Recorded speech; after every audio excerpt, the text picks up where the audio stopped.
one thing is for certain, Sigma is firing on all cylinders, and this 35 1.2 DG version 2 of their original 35 1.2 lens delivers in spades. It is absolutely phenomenal. Let's get down to talking about it right now. All right, guys, full disclosure, I'm not paid or sponsored for this video in any way, shape, or form. These lenses go right back to Sigma Singapore after I'm done. A big thanks to them for supporting me in this channel. I greatly appreciate it. Look, guys, I mean, I tried the 35 1.2 when it came out a number of years back. It was a very nice lens, great rendering for what it was, but slower on the autofocus, and it was a very big lens. Let's not kid ourselves. It was a very big lens. Sigma's made this 30% lighter, 20% smaller, 11 rounded aperture blades coming around 755 grams. This is a compact 35mm 1.2 lens. Considering what else is out there in the mirrorless market, this is much smaller. I'm shooting on it right now on the E mount. I've got it here on the L mount with the Sigma BF, and I've got it mounted here with, I got this grip recently from Tilta, and it actually feels very good mounted here with the 35 1.2. You need a grip with this camera sometimes, especially with a little bit of more of a heavier lens like this. Still 755 isn't that bad. And I would say this is roughly about the same size as the 50 1.2. And the fact that they made a 35 1.2 in this size is awesome. Now, in terms of how I would compare it to other lenses, let's just put this out there, all right? And for the L mount people, because we're talking L mount right now, Sigma BF, Leica, Panasonic. Outside of the 35 f2 Oppo Summicron SL lens that Leica makes, love that lens. This might be the second best 35mm lens in the L mount, hands down. Hey guys, I'm just editing my images here for the 35 1.2, and I just want to talk a little bit more about the image quality here, because I've been talking a lot about the lens in terms of the feel, but what about the image quality? There's something that I noticed in Sigma lenses as of late, more so than the past, is a bit more of that micro contrast.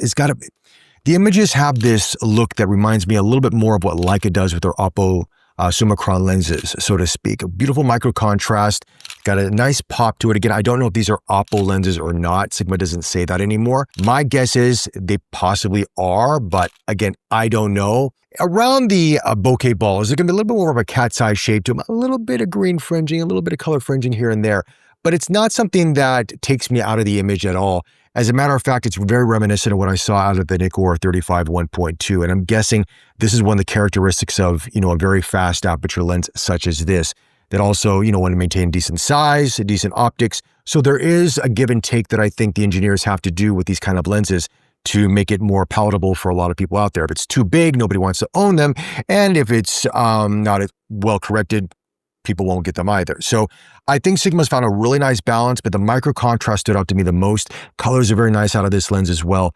And it performs beautifully. It's a really nice lens. I mean, you're seeing it here on the video for this entire video. It's shot on the 35 1.2, and I just thought it would be worth talking about that a little bit more. If you are in the L mount, Panasonic, Leica, Sigma, and you're like, look, I can't afford the 35 Oppo. It's just way above my budget. Do I do this? Do I do the 35 f2 from Leica? Or do I even go, let's say, the 35 1.8 from Panasonic? I would say go for this first, then go for the 35 f2 Summicron, and then the 35 1.8 from Panasonic. That would be the order if I was to recommend purchasing. I have used this in lower light situations. I'm recording video on it. I actually recorded my video with the Hasselblad X2D2. Sounds like a bit of a, X2D2. It's a bit R2D2 kind of a thing. You know what I'm talking about.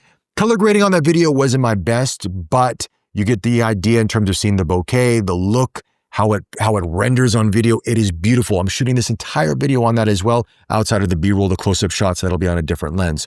But guys, there is nothing negative to say about this lens whatsoever. There isn't. Just now I wish I had a black BF, because black on black, ooh, they don't make a silver one. Actually, it would look kind of good in silver now to think about it. It would give you a bit of that Noct Deluxe vibe. You know what I mean? And I don't think they'll do it though. Anyway, off topic. Price point performance. It's very hard to say no to this. Sigma, I mean, some people consider Sigma a third-party lens manufacturer. They're not.